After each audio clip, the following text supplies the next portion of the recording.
আসসালামু আলাইকুম, সবাই কেমন আছেন? আলহামদুলিল্লাহ, আমিও ভালো আছি।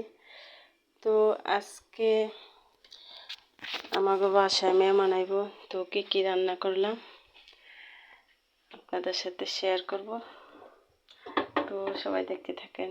এই যে বড় দেশি মুরগি অল্প অল্প করে রান্না করছি, মাত্র 2 জন মেহমান আইব তাই। আর এই যে গরুর মাংস, আর এই যে চিংড়ি মাছ ভুনা করছি। আসলে ক্যামেরাতেও কম দেখা যায়, কিন্তু কম না।